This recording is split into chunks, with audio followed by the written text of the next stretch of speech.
Here we go. Welcome to another episode of Sacred Sundays. As you can see, we're together today. We're trying to modify and make this a little easier for all of us. So thank you to everyone who's tuning in or about to be tuning in. Some of you will show up here momentarily. And also thank you to anyone who is watching the recording of this on either Facebook or YouTube. So thank you. So again, this is Sacred Sundays. The intention behind Katie and I being here is to smile, is to find ways to reconnect. It's all about connection. It's all about, again, finding ways to go into the sacred, what that means to us, as well as what that means to you. And again, at any point in this conversation, please leave a comment for us. Please ask a question. We'll be happy to answer it, and we'll see where this goes. Today is the power of prayer. Yeah. Let's hear from Katie. Hi, Katie. Hi, you guys. Welcome. Hi. Thanks, Kurt. Mm-hmm. I want to just introduce Bella here, too. We have one of our dogs here in my lap, and she is... There she is. Oh, she's going to join us today. We actually had to keep this back door open to Kurt's office because the dogs they'll either paw to get in or paw to get out. So we decided to keep it open. Oh, there, Bella. So the power of prayer. Yeah. Let's lean into that for a second. Let's talk about what that means. Prayer, intention. Mm-hmm.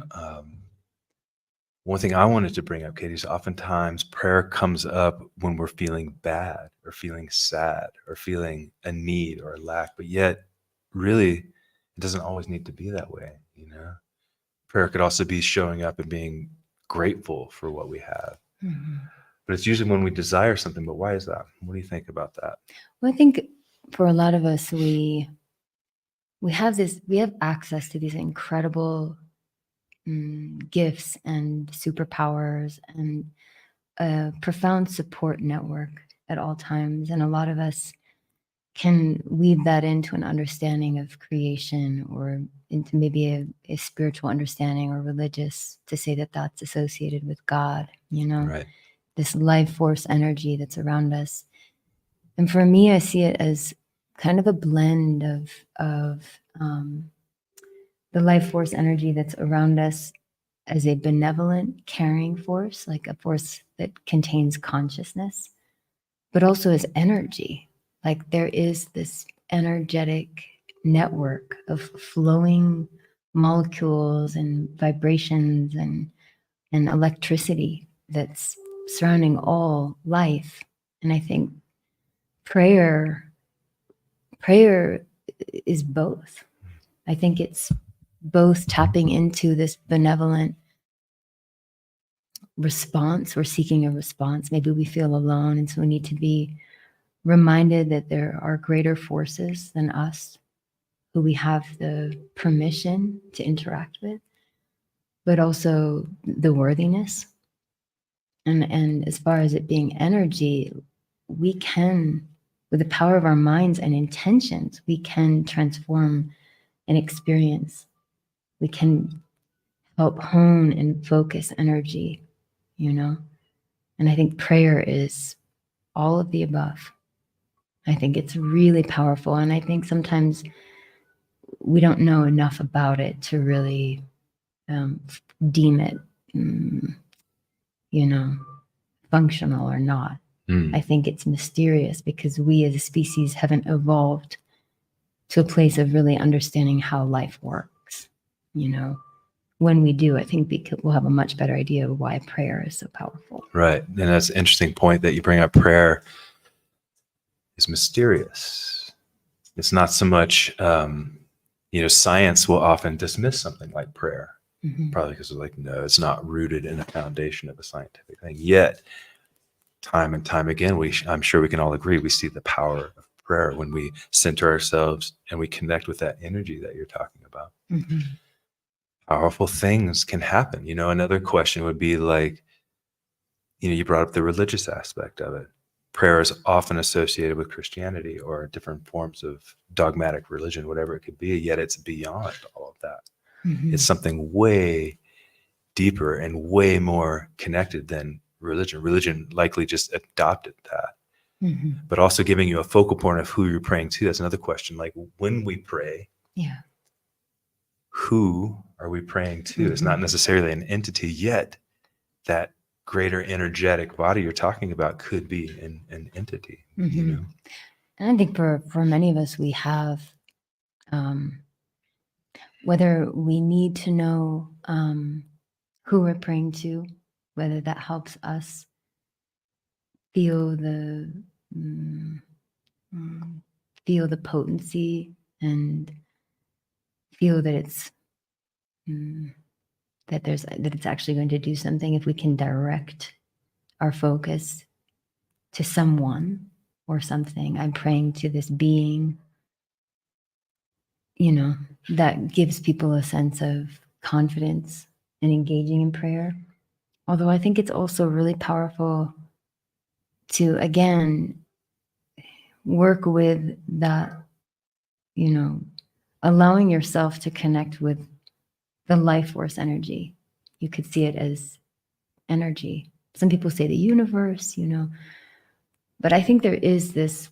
I'm trying to speak this without using the word scientific, because scientific is such a blanket term. Mm-hmm. But I think there is a call and response pattern in the universe that can be related to karma, or the sending out an intention and receiving a response that plays out into an action that you are needing.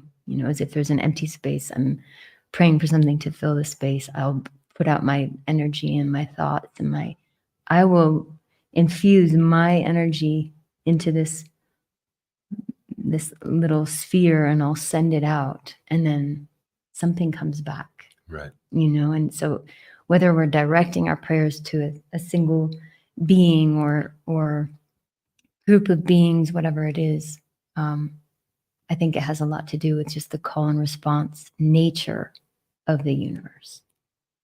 You know what I mean? Yeah. Yeah. Of course, the energy that we put out there reverberates out as well as back to us in some form or another. Yeah, exactly. Exactly. Beautiful. I think there's also a difference between something you and I've talked about before, is the difference between prayer and meditation. Mm-hmm. Like prayer meaning I'm seeking something. Or does that mean that I'm seeking something? Well, there could be the seeking aspect of it, but there could also be, okay, somebody's hurt or somebody's suffering. Yeah. And so then as a group, we come together, or as an individual, we come together and then we pray for that person, or we pray for an outcome of something to happen. So there's still the desire nature, there's still the seeking nature, yet it embodies something greater than just ourselves, I think that to understand that, it's hand in hand with understanding the power of intention. Maybe maybe for a moment, pulling the focus away from prayer and say, what is intention? What is your understanding of intention? My personal understanding of intention would be, okay. Oh, and how does it relate to attention? Okay. Okay. I love that. Yep.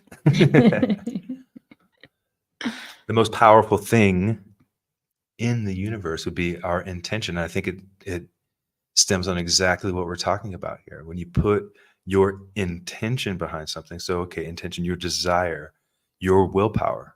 Yes. Your personal strength, but it's not like physical strength. It's like an intention comes from a deeper place of centered and will and strength from within. So aligning with that intention and then aligning that intention with the power of the universe. Then putting your attention to the intention, magical things happen. That could be the power of prayer. That's what I'm wondering. There. Is that really a breakdown of what prayer is? Attention and intention blended together. Yeah. Is prayer being sent out energetically through your thoughts, through your feelings, through your emotions, through ritual as well. You could light a candle, light incense, so you tie in the physical realm to that. And then that becomes your prayer. I believe the Native Americans believe, or certain different tribes of the Native people, they believe the prayer goes into the smoke of the sage, and the intention goes into that smoke and out into the universe as a physical form. Something along those lines. So yeah, I think that's a great way to look at it, prayer. I think also there's something I've noticed, and this doesn't, I say this without any intention to generalize or make sense or scrutinize organized religion, because I think there's a lot of, I personally love 100%. organized religion. I Totally. love that people gather together with a shared commonality of the reverence for the divine. Like, that to me is brilliant. And I think that something that may potentially happen in various cultures, our own, however you can describe the US as having, I don't even know how to describe culture within the US anymore. And actually, we don't live in the US anymore, but different cultures, depending on their direct relationship with religion or not, cultures, individuals, etc. I think there's a risk of underestimating the power of the individual. If I am waiting or expecting or hoping or praying that something outside of myself will decide if I am worthy enough to answer my prayers, then I wonder how much we are disempowering ourselves and how much we have the power with our own intentions, with our own energy, and working with that beautiful network of creation and life force, how much we have the power to interact with that and work with it, to co-create with it, rather than saying, I need something outside of me to answer my prayer. What if we, as a shared community, for example, here on social media, there's somebody in our community who's suffering and hurting, and we say, hey, let's all send our prayers. Right. It's like, are you sending that energy direct from your being to the being who needs it, or are you sending it out hoping that maybe it will come down to that being? It's almost like the direction, the pathway. Is it possible to send direct? Is it more beneficial to send up and then down? Because I think there's also the other side of that, is that it's important to help others without feeling that it's our responsibility and our personal energy that is required in order for the healing to happen. If I'm working with someone who needs prayers, can I send my own energy and also trust the power of asking for support? And who am I asking? It's very interesting. Yeah, it is. That's the question. Who are we talking to? Who are we asking in our prayers? And it is a connection point to ourselves, yet there's no direct way, or there's no right way, I don't think. I think it's individual in the sense that whatever makes sense to you, whatever makes sense for you to connect to that prayer force. If you need to bounce that off the moon down onto someone else, or off a religious figure like Jesus Christ or the Buddha or whoever, it's all symbols in a way. It's all symbols and signs, and it opens up and expands that consciousness that's necessary, I think, to tap into that force, that energy, and then send it out. Everybody, I think everybody has their own way of praying, and it gets dangerous when people say, no, this is the way. And that's where organized religion can sometimes be intense, in that sense of saying, no, if you're doing this, that's wrong, and you're going to whatever punishments you'll receive for taking that path. But yeah, connecting to that individual sense of prayer within. Brenda says, yes, we can co-create with the life force. Yeah. And that's Life it. force. Tapping into the life force energy. I also wonder about the connection between prayer and the way you're describing that. No, this is the right way. This is the wrong way. How that has a lot to do with meditation as well. When, like, I don't think there's a right or wrong way to meditate. I think meditation is, in a sense, it's similar to prayer. And I think I think that we can enter meditative spaces in our minds and our thoughts and our heart space, which honestly, for me, it all, whether it's meditation or prayer, whatever it is, to me, it has everything to do with our ability to open ourselves, open the heart space, open our beings to the place of trust. Because trust is the opening, distrust is the closing. If we feel alone and lost in the world, chances are we're in a very closed state. Mm-hmm. If we're in a state of love, compassion, trust, connection, we're open. And to me, what does open mean? Open means the channel is open within you to channel that life force energy out of your being and around you, which can be described as love. And so if you don't feel strong enough in yourself, having faith that something stronger than you is there supporting you, whatever it takes to get to a place of reaching your full potential and your ability to trust. You know, I trust the power of the universe. I trust God. I trust myself. I trust you're going to heal. I trust. I really think that it's pivotal on this axis point of trust, you know? Yeah. Because if I'm scared for a loved one and I need prayers, scared for myself, whatever it is, then Yeah. I think that has, we've got some comments here. Yeah, just to touch on what you're saying though, real quick, before we go to the comments, is fear definitely brings up the sense of wanting to pray, looking for support outside of ourselves and trusting that support is there. Mm-hmm. Prayer sort of really leans into the trust of something greater or hope.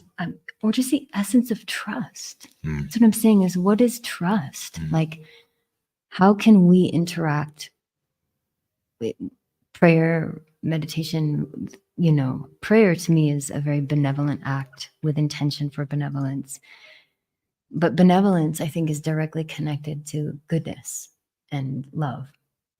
And whatever needs to happen for us, whether it's breathing exercises or putting our hands together or visualizing certain color tones or white or gold or whatever it is that it essentially disarms us, our protective ego shell, Right.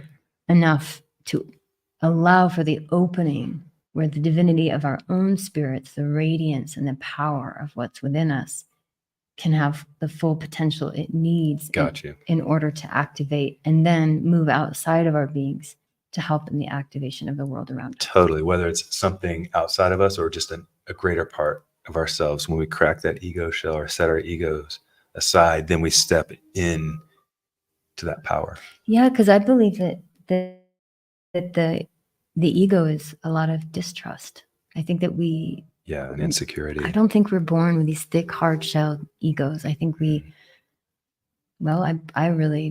feel passionately that it's a lot of unresolved trauma that has turned into a callous tissue of a energetic tissue, and impenetrable. It is penetrable, but it's a force of protection that is laden with fear and distrust.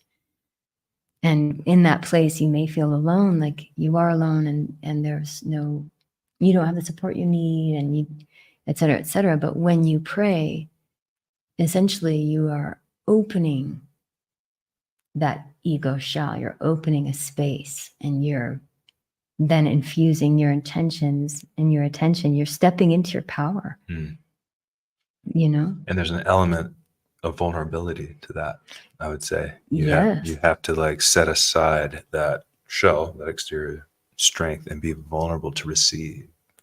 Yeah. Which I would say is again, tied into trust and distrust. If you don't feel safe enough based on unresolved trauma to be vulnerable enough to open, then you will stay in a compromised state of protecting yourself and ego. So there's a very necessary humbling, breaking down, opening. And I think maybe that's when people find a religion that speaks to them, or they find Christ after so many years of suffering, or whatever it is. They find Buddhism, they find a community that is spiritual. It's almost as if I can take my wall down. I don't need to carry this armor anymore. I finally feel safe enough to be vulnerable enough to trust. Right.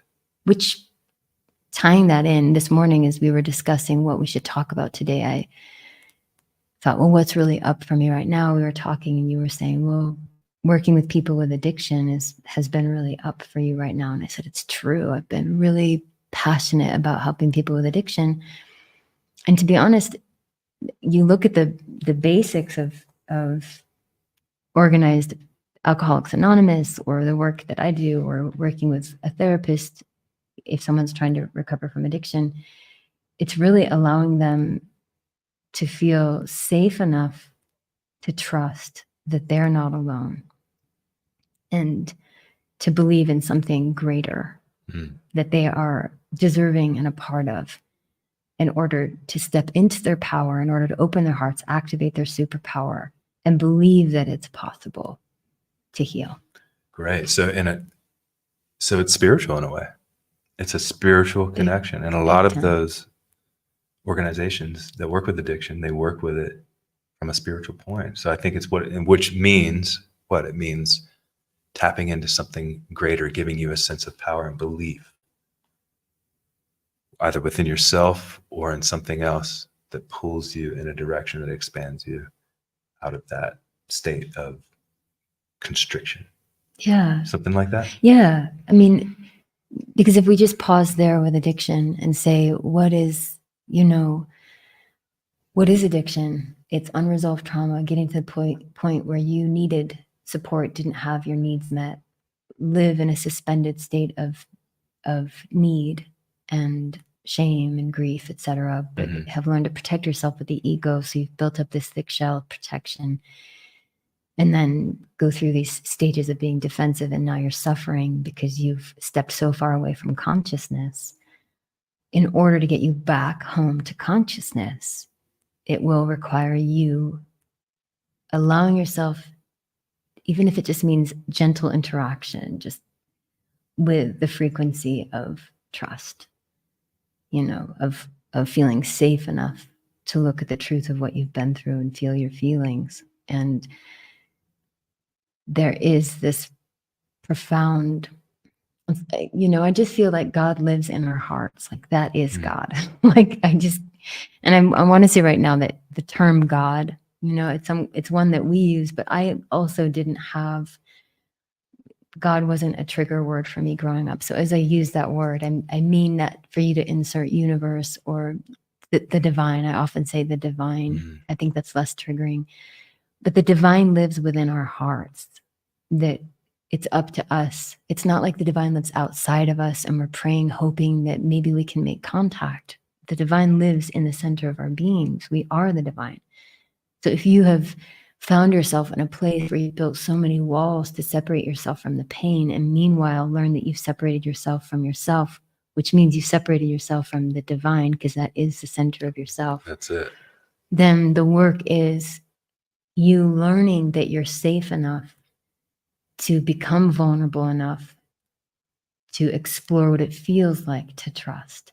Beautiful. And once you trust, your heart opens and you can begin interacting with that beautiful, powerful space of the divine, which is inside of you. You create the entry point through the ego, and it's there that you can pray with and for yourself and others, right, and tap into the power of the universe. I love it. And this connects to exactly what we say at the beginning of each of these episodes, which is a way to find connection again, a way to reconnect in what you're saying to the divine, which is represented in our hearts, in our centers, in nature, a way to really step back into our truth and trust that truth and trust ourselves. So I love that you said that. And that relates to what I'd like to get to is maybe let's ask Yeah.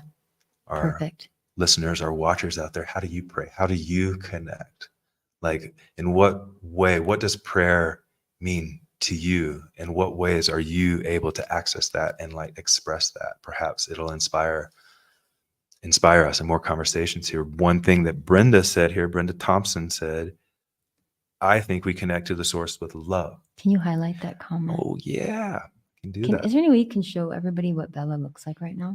I just keep looking down because we have this adorable dog in my Well, lap. it's covered up by Brenda's comment here, but we can try. There's Here's Bella. Bella. Hi, everybody. I'm just being Bella. cute here. Back to Brenda. Back to Brenda.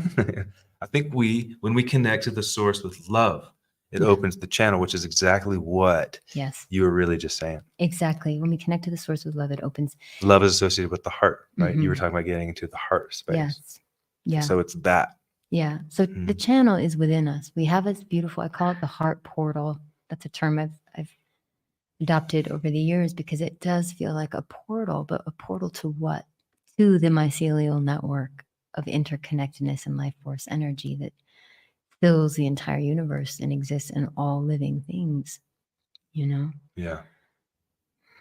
See. Yeah. That's it. Victoria says, the way I learned it is yes, a collective prayer. Let's see. Let me move this cursor here. Okay. The way I learned it is yes, a collective prayer is definitely powerful, and individual prayer too. Sometimes when I'm cuddling with my kitties and it's so much love, I share it out. Let's talk about that, Victoria, and anyone else who's interested. We were just talking about this last night. I was sharing with Kurt this whole download I had in my meditation about frequency and vibration and the channels in the body, and I'm just very fascinated by vibration, us being musicians, and the power of what sound can do, and vibration and thought, and interacting with different vibrations through our thoughts, et cetera, et cetera. And I imagine, Victoria, you've heard this as well, that the frequency of a cat's purr has the power to open the heart. And I think it does have a lot to do with frequency of harmony. You know, it harmonizes us. And when we are in harmony, our hearts are open. When we're not, when we're living in distress and disconnect and discomfort because of unresolved trauma, we live in a suspended state of disharmony. And in that state, we live in a state of fear, and we close up our hearts, blocking ourselves from the creative opening of the channel, from the channel to the creative life force energy. And being with animals, like I'm holding Bella right now, and I can feel her regulating my nervous system, which is also opening my heart space because it's bringing me into a state of harmony where I'm going into my natural true state, which is heart open. Right. You know, it's so profoundly healing. Yeah, I think animals are a huge way that we humans are able to actually connect to the heart space. I think that's why we're obsessed with our pets. And we as individuals, or like in general? Well, definitely we as individuals. But I think humans in general, this love that we feel for our pets, it feels safer than with humans often, right? Why is that? Like, can you describe, because you've told me growing up. Oh, okay, here's something I want to talk about. Growing up, you are a boy in Texas, and you had a certain learned relationship acquired through your perception of crying, not to cry, you know, as much as that was ingrained just societally. Let's just say, don't cry, buck up, strengthen. Right. Well, which in general is for men. Yeah, more so Boys. than women. But some families project that onto females, or all genders can receive that abuse. So let's say, don't cry. And you've shared with me that you would cry with your cat as a boy. That was a safe place where you could be heard. Yeah. Yeah, I've always been super connected with cats. We had a cat in particular. His name was Max. And, you know, as a boy, you do something that upsets everybody and you get in trouble or whatever. And then, I would take refuge into my room. And when I would cry, Max would come running. He would come running to my room and he would jump on the bed and he would lick away all Oh, of my tears. I know, this like sweet cat. And it was, again, a place where I felt I trusted him. I felt comfort and I felt understood. So I've always felt understood. It's interesting. I've always felt understood. And around animals, I love animals so much. And again, it's that word, I love animals. So what is that? It brings that sense of love and centeredness and care and nurturing. And they bring this out of it. And I think they teach us to do that because we need to do that with one another as in a society, do you think that we need to do that with one another in a society, but do you think that it's safer? We were just talking about vulnerability, the power of trust, opening our hearts. Do you think it's safer? And do you think it's safer with animals to love animals because of their level of, I would say, unconditional love? Sadly, so many of us humans have such unresolved pain within us that we're not the greatest lovers to one another. Yeah, it's dangerous because of trust. Because we're going to get hurt. So we distrust. There's an innate distrust we feel in the human species, I would say. And whether maybe we have individuals we trust, but in general, I would say we can be a fairly dangerous species. All of us, everybody tuned in right now has experienced trauma from humans. And so animals it feels like a safe place to experience love. Animals, insects, plants. Yeah. Nature, as we should be caring for them. Yeah. Kiki D in Arizona. Hi. I would love your thoughts on the phrase, I am not of this world, I am in it. Yeah, that reminds me of the phrase, same thing, be in the world, but not of it. And to me, that goes straight to that connection point. The world, if you look at the world, it's insane. It's complete disconnection. The immature masculine running things, the immature feminine running things, as opposed to people being connected. Obviously not everybody, but I'm just saying in general as a world. And this is what I see in that. And so to be in the world, but not of it, means to be in this world and participating in society, participating in what's happening, but you're not of the immaturity. You're not of the disconnect. Rather, you're bringing that connection. You're bringing that centered, loving self into the world. And so you're within that. That's what that says to me. Ooh, I go a couple places with that, Kiki. That's a really good. I love that you brought that up. I am not of this world. I am in it. I think they're two. I mean, there's many perspectives to see that and digest that, but two that come to mind, and one feeling productive and one feeling maybe not as constructive. I am not of this world, I'm in it. We could say, I am not my body, I am the spirit temporarily housed here. So I think of that world, sometimes world could be identified as my story of self. Like I am, who I really am is not. I'm a spirit who is of the all, and I'm having this temporary experience housed in this physical body. So I am not this. I am from something greater, but I'm in it. So I think that's one area. However, this other thought comes to me because, again, phrases and sayings and beliefs, they have the power to direct our beliefs. If we believe something in phrases, if we keep speaking them aloud, I think we can manifest them. And I'm a little concerned if I'm not of this world, I'm in it. Because I think there's a very necessary relationship we have to have with accountability.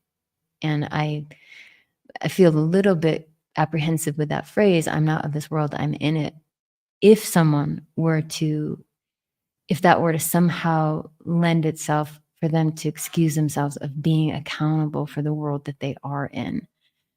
I am not of this world. And yet you were born here. You're of the same molecules and stardust that manifested into this world. It is yes, it's one dimension of existence, but we're here having this experience in this dimension. And each of us are a part of that. And while I'm a spirit temporarily housed in this physical body, it is my duty and my responsibility to understand that I am a part of this experience, and I can also be a part of the healing of this world, of this. I almost see like, well, both hands in the air, like, well, sorry, I've got the dog here, so I'm not of it. You know, Mhm. it's not me. I'm here for a minute, but this isn't me. Like, I want to make sure that we understand that we are here. We do have the power. This is part of our experience. We have co-created those piles of trash, the plastic in the ocean. We are a part of that, you know, and that accountability, I think, again, is necessary to step into our power and create the change that's necessary. So I see from both perspectives. Like, I can relate to that, and I could hear myself saying that, Mhm. and it would ring true. And I can also hear myself wanting to respond if that someone said that and it felt like it wasn't allowing for necessary accountability for the power we do have to be a part of this world.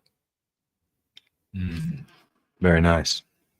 Kiki, great. I love that you're here and that you're bringing that. It Yeah. feels really in Arizona. Monica's a bit late. It's okay, Monica. We're glad you're here. I Yeah. learned that through our DNA, we are also connected with God. And of course, it can also be with love. Yeah, exactly. On a cellular, spiritual, energetic, emotional, mental level, we are interwoven with the divine. Yeah. And then, let's see. People commenting on the love of animals, which I love. It's fantastic. Yeah. Victoria says, yes, their purr actually heals tendons and bones.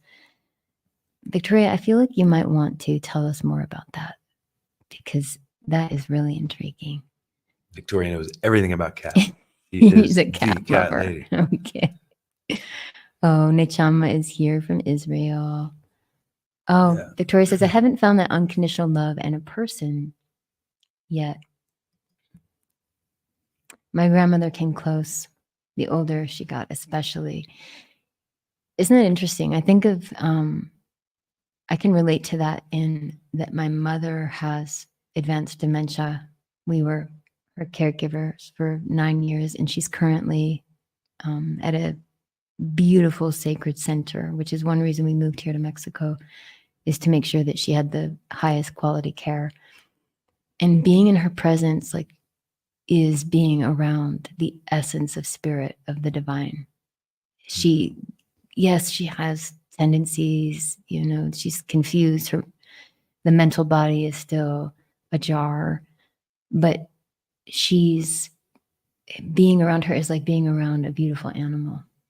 It's just this light-filled divine space. And I think as elders getting closer into that, back to the start of the circle, maybe we return back to spirit and back home to unconditional love, you know, to the essence of the divine, of love, of consciousness.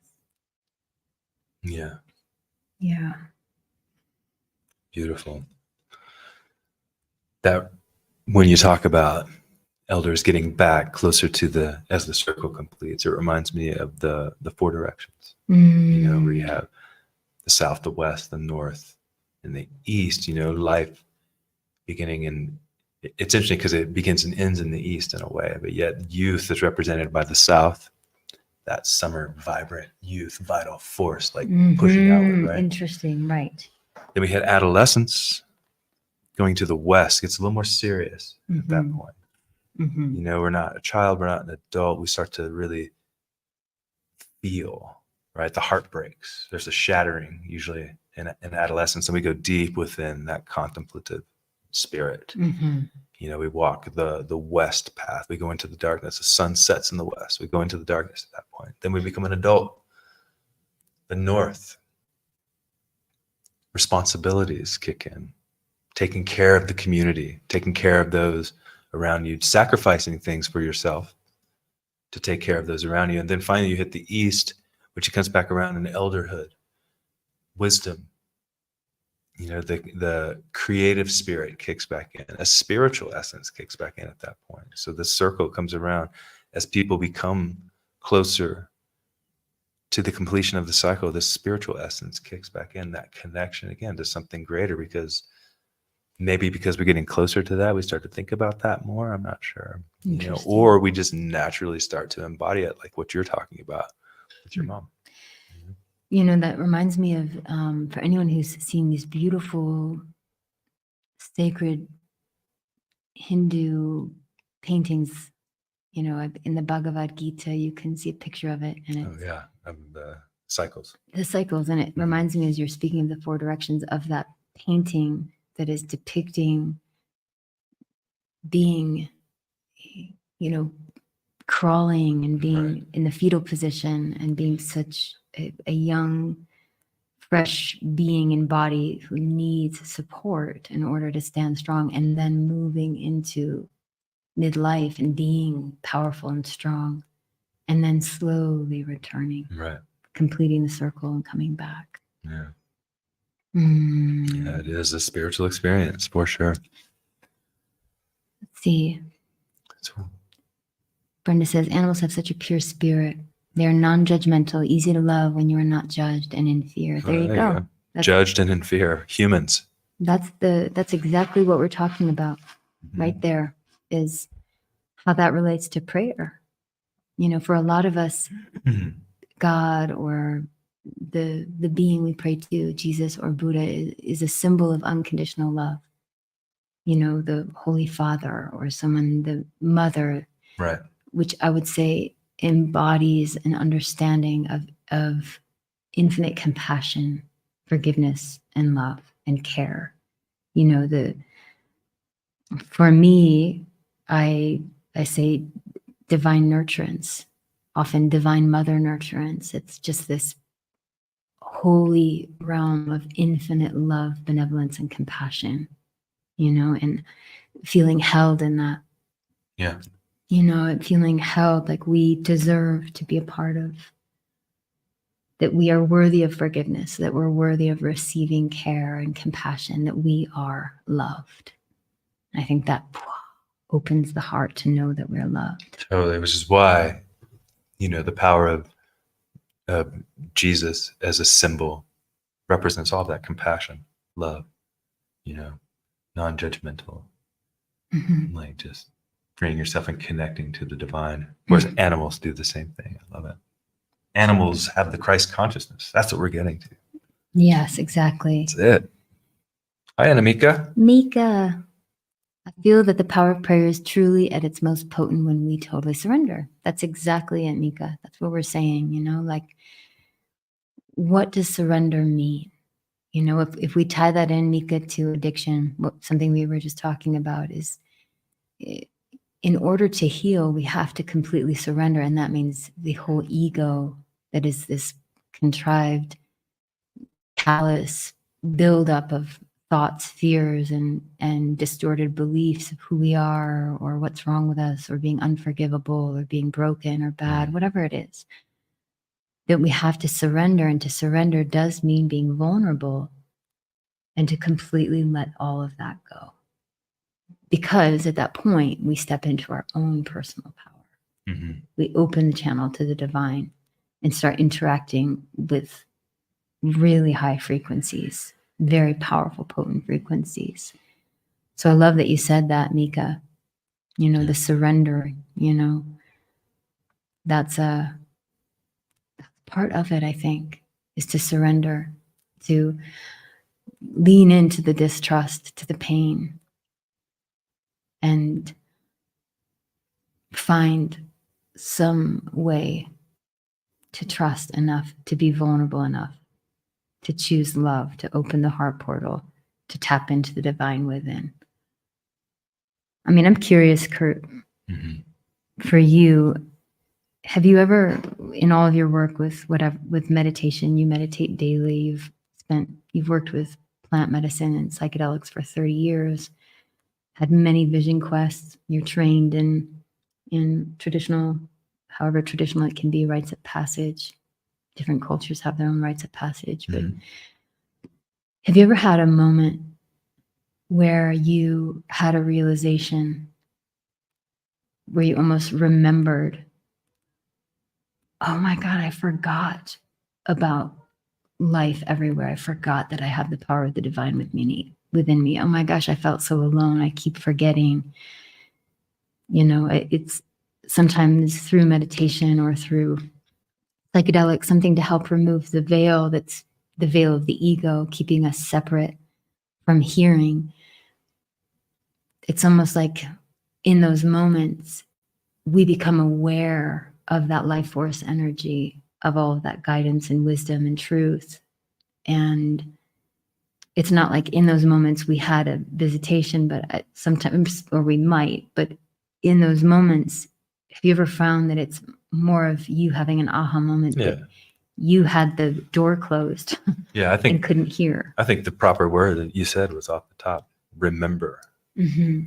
It is like a remembering. It's like every, as far as working in plant medicine, pretty much every time, where it's like, oh yeah, this is what's important. All this other stuff is not important at all. Yet I'm putting so much emphasis and so much energy on that. What's break it down for us? Start with what's not important. Well, I think it depends. It's hard to say. It's change at different moments and different times, whatever we're focused on. But I would say, in essence, what becomes not important in those moments is the stuff of the world, like we were talking about. You're lost in like, oh, I'm stressed about, needing to work or do this or do that to keep that wheel turning and that grind. When instead of like being present with this beautiful sunset or this magnificent cloud, what I'm getting at is nature unfolding in front of us, presence in nature unfolding, happening, that feeling of connection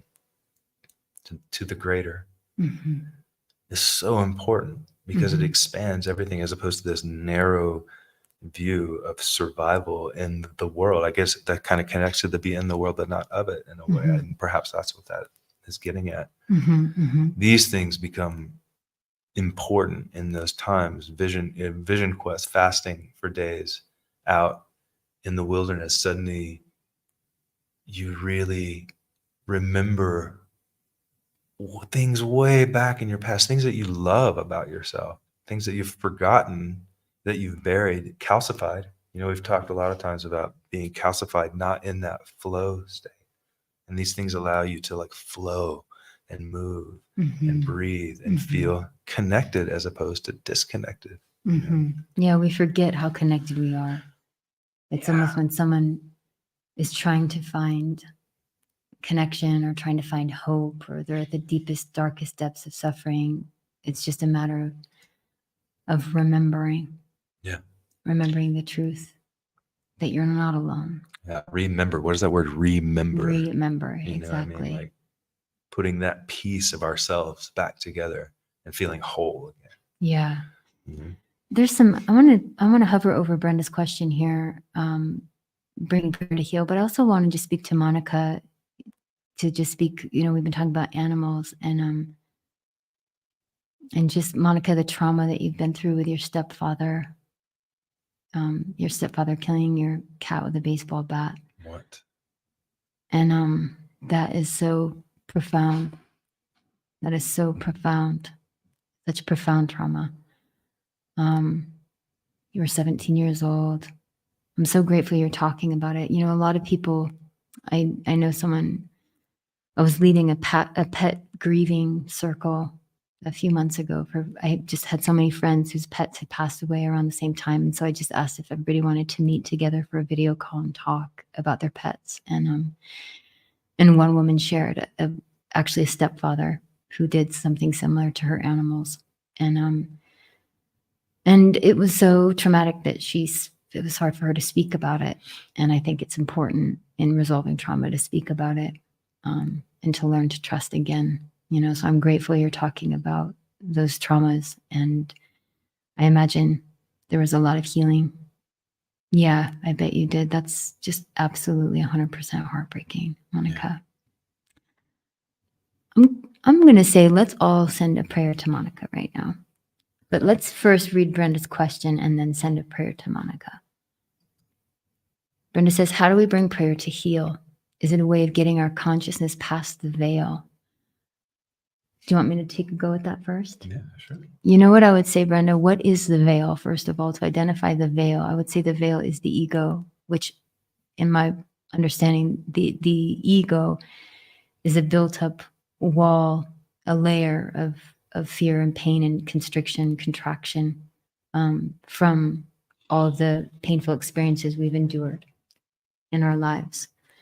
And to go past that veil, to go past the ego, we have to, within ourselves, calm our nervous systems and retether ourselves to trust, to this place of opening. Because if we think of the ego as being closed, we have to go to a place where we can open. And so we allow ourselves to open and, in a sense, interact with that divinity within us, but divinity all around us. Bella, did you want to say something? You got something to say about prayer and animals?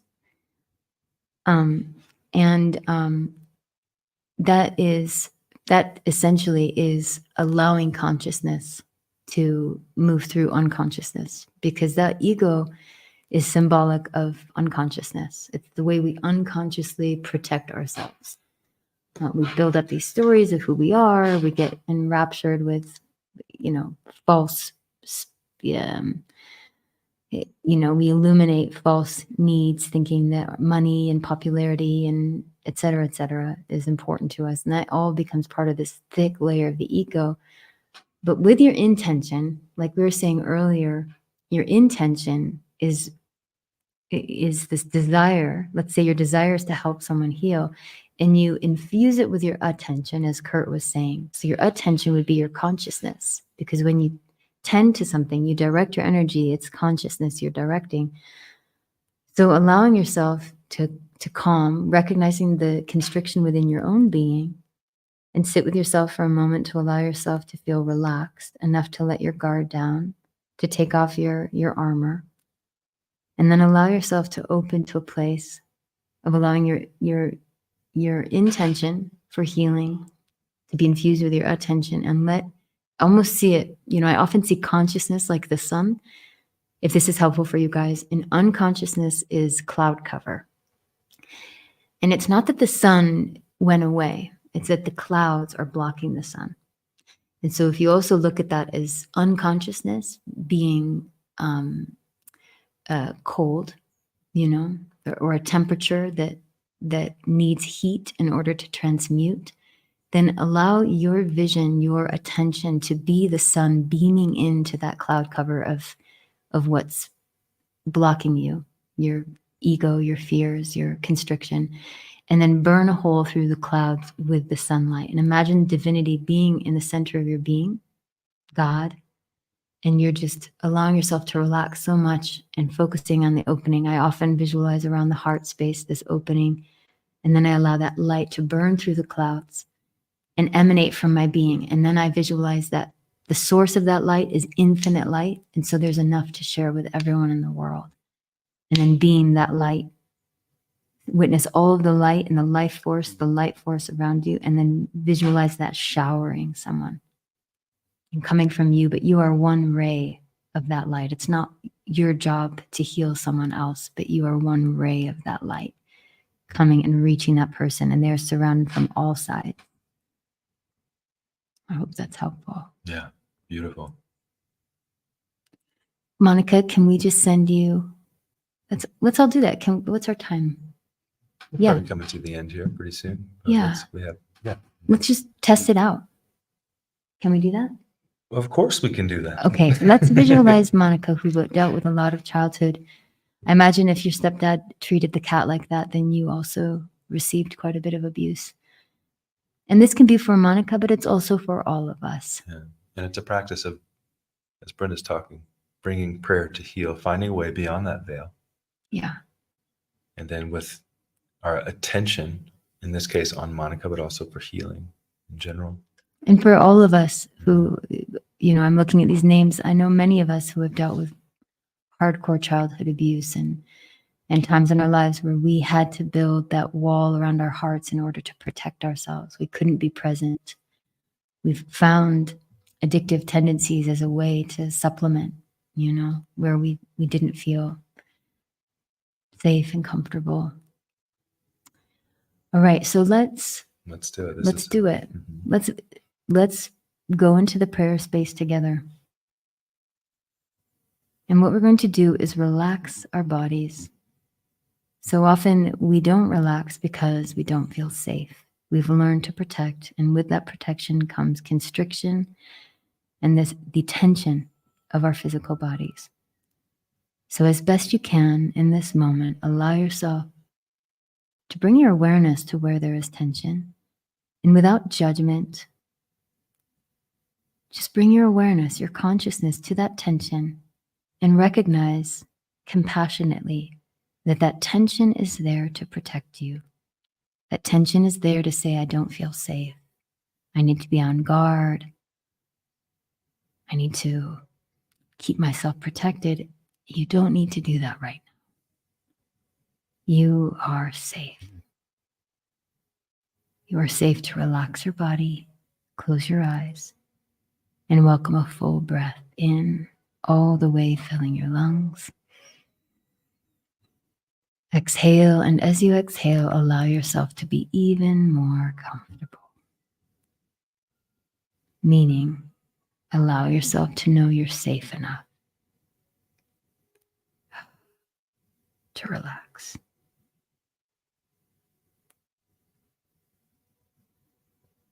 And now, in the very center of your being, this might be in your solar plexus, your heart space. It's the core of your being. I want you to visualize light. Sometimes I see it in the shape of a seed. Sometimes it's the shape of my body, but deeper within, light. That light is as bright as the sun, the type of light you might be reaching for sunglasses for because it's so bright. And though you may have adopted a story about yourself, one where you have been through pain and dysfunction and had to not show your true colors to others because you fear them knowing the truth of who you really are, I want you to explore a new perspective. That the heart of your being is not broken. It's nothing you need to be ashamed of. Every experience you've been through was an experience you've been through. It's not who you are. But who you are is light. And that is the spirit of your being. It's the spirit that is temporarily housed in this physical body. And it is pure power. It's pure power like stardust. It is pure love, benevolence, and life force energy. Just bring your awareness there. Sometimes when we bring our awareness there, we can feel the temperature of our body change as if we are coming in contact with sunlight. Let yourself feel that. And now, allow yourself to recognize where you protect yourself. Where is that ego wrapped around you? Where are those stories? Where are those fears and self-doubts and limitations and judgments? Where are they? They're somewhere there too, surrounding you and seemingly protecting you. But keep in mind, those layers all stem from pain and fear. It's not who you are. Visualize those layers around you like cloud cover, as if there's a thick, thick fog of unconsciousness surrounding you. And now, bring your awareness back to the light, to the sunlight inside of you. And as we breathe, I want you to breathe in as if you're breathing in the center of that warm, beautiful, burning light. And as you exhale, exhale and visualize that light beaming out and burning up those clouds. And in order to truly do this, it will require you to be vulnerable, to surrender, to trust in the power of that light and the truth within your being. and the power of love. So let's do it together. We're going to breathe in a full breath, breathing in the light. Exhale and feel light emanating from your being. As if your breath, your out breath, is the wind that is blowing through that fog, and through that wind is light. And each time you breathe, you feel yourself relax even more, being invigorated and filled with more light. Breathe in again, a full breath, filling your lungs with light and consciousness and love. And exhale. You don't need to be afraid anymore. You are safe. Your pain is an indication of what you have been through, but you are not your pain. Your love is stronger. Love is more powerful than fear. Breathe in again, focusing on that light, and feel it increase in size, taking over more of your body, filling your body with white light, with love. And everywhere it touches, you feel yourself relax, unfurl. And as you exhale, feel that sunlight burning the mist of your ego. The ego, your fear and your pain that is blocking you from being in your power in each moment, from being free, from being love. And now feel that warmth, feel it in your shoulders, feel it down your arms, up your neck, around your head. Feel that warm light being emphasized by your attention. Feel it filling your solar plexus into your hips, down your legs, into your toes. You feel it in your fingers and your hands, warm white light. You are not alone. You are held and supported in a very important part of the life force energy that connects all life in this world and beyond. You are a valid, important, deserving part of the all, and you deserve to experience this beautiful, warm light of love. It is your true nature. And now, in contact with that light, breathe in again, a full breath, filling yourself with love and light. And now exhale and visualize you being the sun and rays of light shining out from your being. As if your auric field just multiplied in size.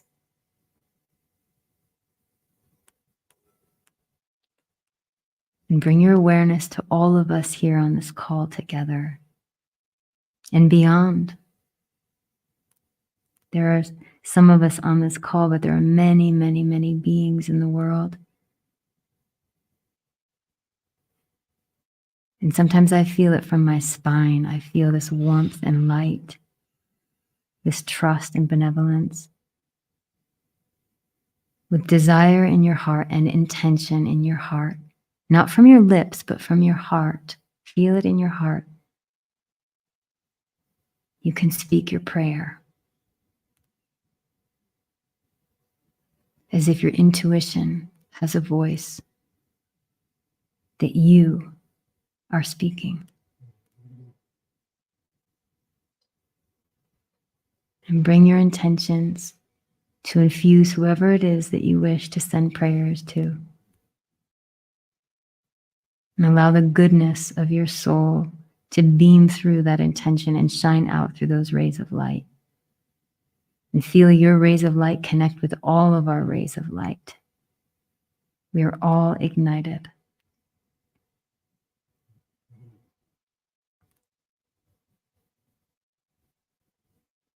And if there's someone in particular, someone who has been through a lot of trauma, someone whose heart hurts, even especially if that person is you, visualize all of that warm light from every direction, showering this being with love.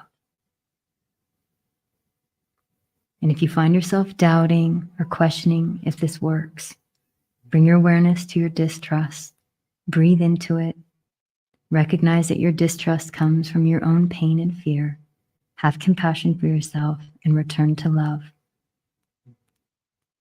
Step back into your power.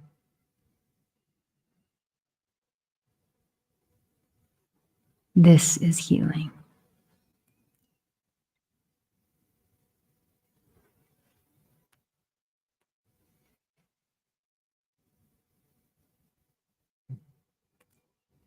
And let's together, one last breath all together. Let's breathe in a full breath, filling our lungs. And exhale, let out a sigh.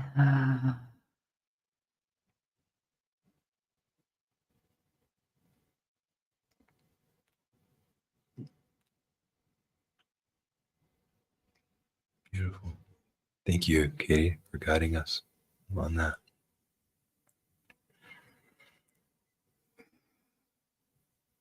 Yeah.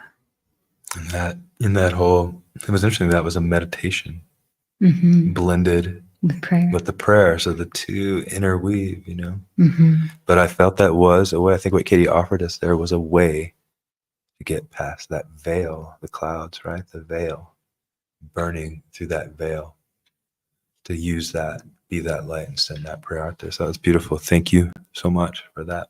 Yeah, I think so often we think that the light is outside of us, or it's way up in the sky, or it's so distant. And it's really, really, really important to tune in to the light force.